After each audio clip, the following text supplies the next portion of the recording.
welcome back. First off, we'd like to thank our official partners, Ministry of Commerce and Industry and Media City, Qatar, our presenting sponsors, Qatar Investment Authority, QNB, and QRDI Council, and our participating sponsor, QInvest. And now please join me in welcoming to the stage His Excellency, Mario Abdo Benítez, President of the Republic of Paraguay.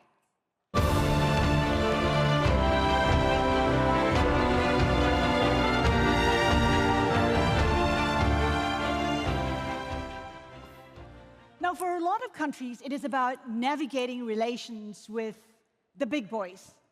Here, we're talking about the US and China. And it's no different for Paraguay, which has had a long-standing diplomatic relationship with Taiwan that goes back to 1957. 60 years.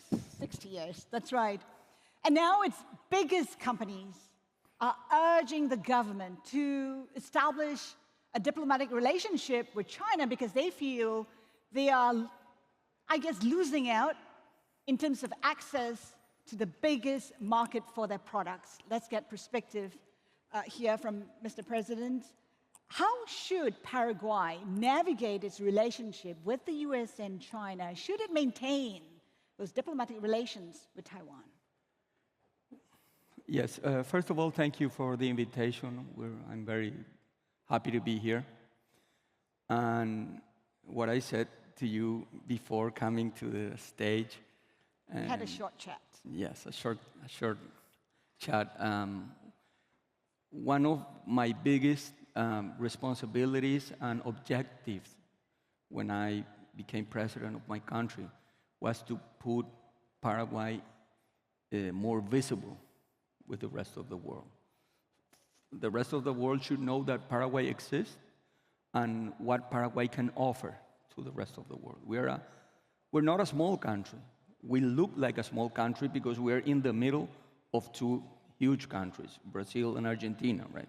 They are almost like a continent by themselves. But we're, for example, bigger than Germany in terms of square kilometers. During this period, what I wanted to do is to put Paraguay on the world map. And now answering your question, we changed the strategy of our strategic alliance with Taiwan when I started my administration. Before, there was only cooperation between Paraguay and Taiwan. Now we changed the strategy with the president of Taiwan, Tsai Ing-wen. And we moved forward in a more complementary strategic alliance.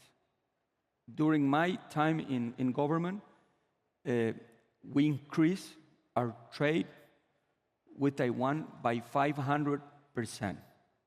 So that is a good argument for us to say to our private sector, to the companies that are in Paraguay, if we continue to do this over the next government and we maintain an average of increase our trade with Taiwan, being Taiwan an opening door for the region where Taiwan is, we can have enough argument in order to defend our strategic alliance with Taiwan. And also, we are looking forward to bring Taiwanese capital into Paraguay. And I'm going to give you one thing. In this period, even with the pandemic, Paraguay was one of the 5 countries in the region that we were able to increase foreign investment because of the advantages we offer to the world, right? In this 5-term period, we have the record in our history in foreign investment in Paraguay. That means our model and the effort we're doing in order to put Paraguay in the world map, we're getting good results. And I believe that in the future, we can even get better results if we can sustainable defend and strengthen these policies that are making interest Paraguay to the world and to the investors in the world, the investors in Paraguay, in the region, and internationally. Do you see the incoming president in Paraguay maintaining that diplomatic relationship with Taiwan? What would it take? I mean, could there be concessions that Taiwan could give to Paraguay to make it a more, I guess, palatable choice? Yes, the recent elected president, he already said that he's going to continue the relations with Taiwan, the diplomatic relations with Taiwan. And I don't see that Taiwan have to give something or offer something. I think that we have a two-side problems.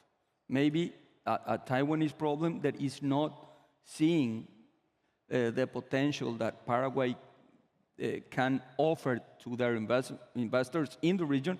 I'm going to tell you just few numbers.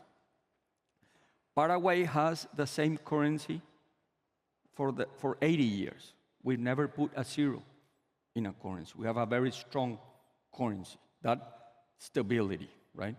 We have an inflation average rate yearly of around 3.2%.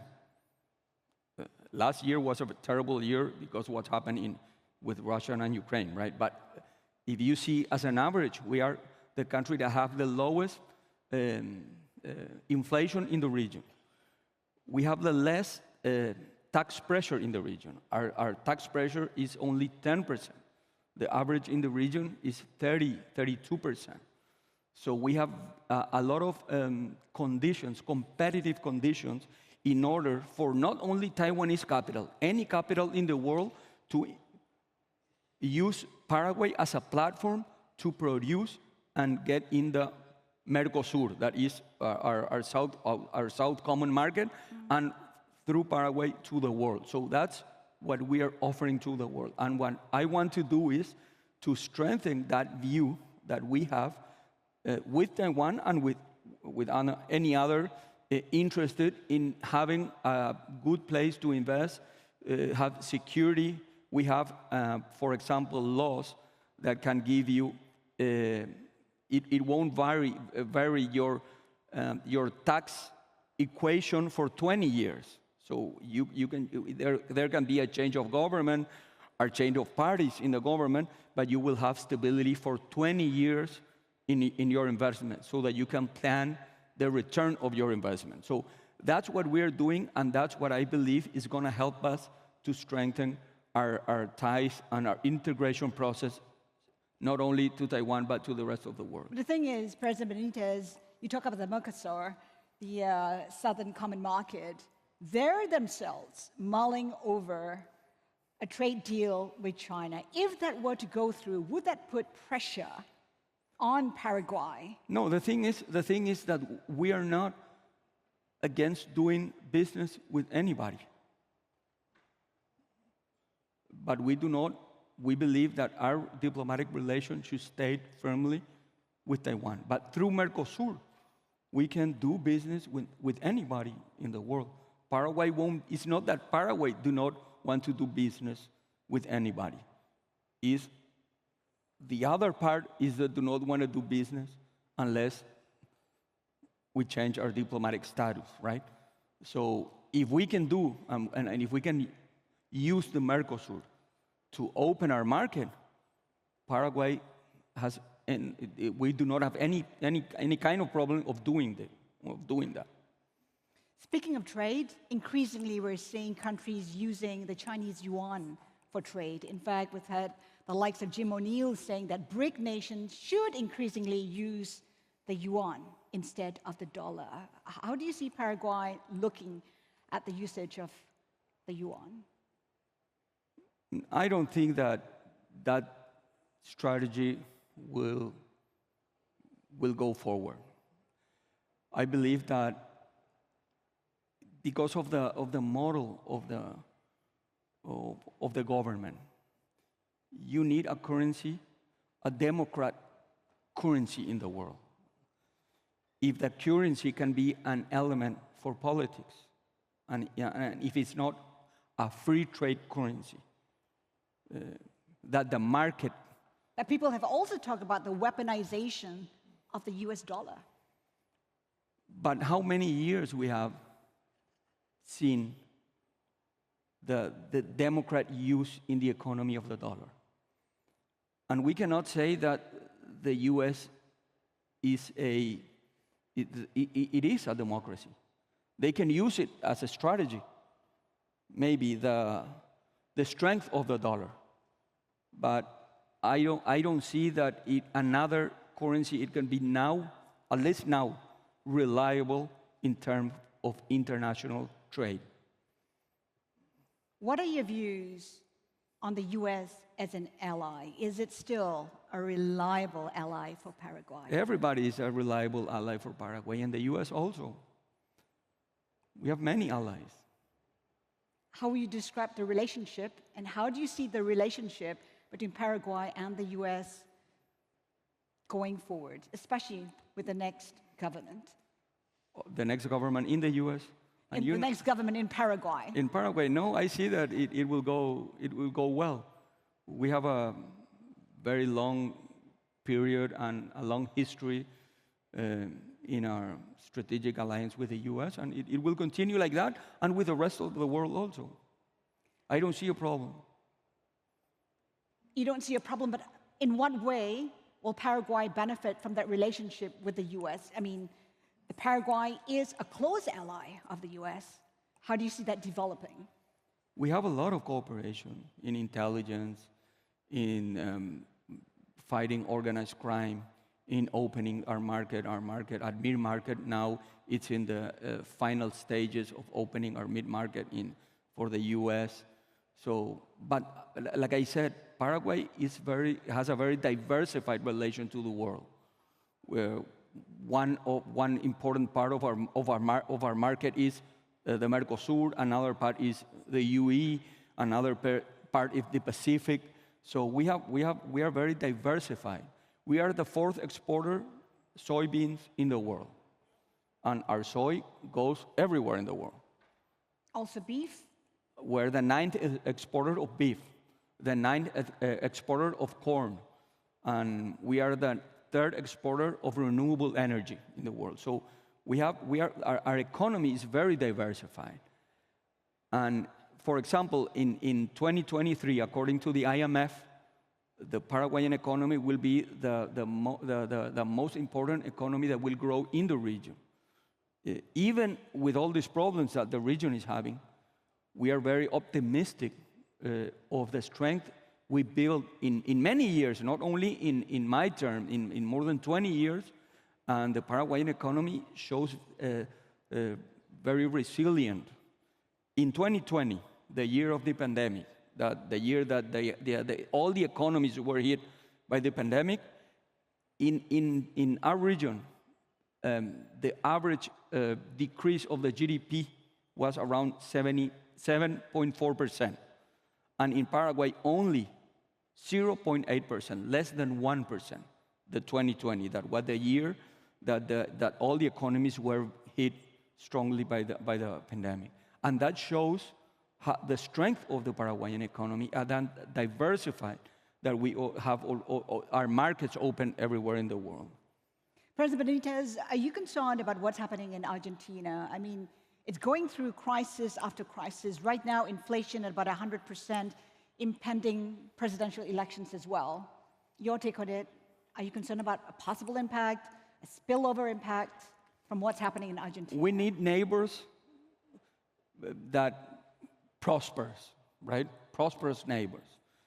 But Argentina is a very strong country. Even though they are having important crises, they are very strong. They have everything. They have natural resources. They have human capital. But why do you think this country is going through crisis after crisis?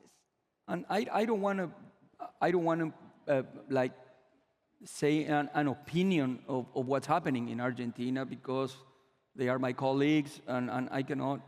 I think that it's not very comfortable for me to say anything about what they are doing. But what I'm saying is that Argentina is a strong country, have a lot of resources, and if it is well managed, Argentina can become a very powerful country, and they can solve their economy problems that they're having now.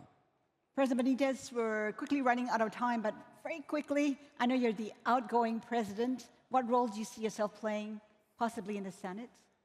Yes, we have a law that sends me to the Senate like an ex-president, and I think that Latin America and our region we need more ex-presidents that can put their experience in favor of building the future. Because an ex-president have a lot of experience being in government, and that experience can be very useful for the country, well managed. And when you do not have any electoral ties, right? It can be very useful in the country's debate. So I would like to continue to help my country with all the experience I gained being president, and I want to continue contribute to my country. President Benítez, we thank you so much for being here. It's been a long flight for you, I know. Yes. We appreciate you being here. Thank you, sir. Thank you for the invitation.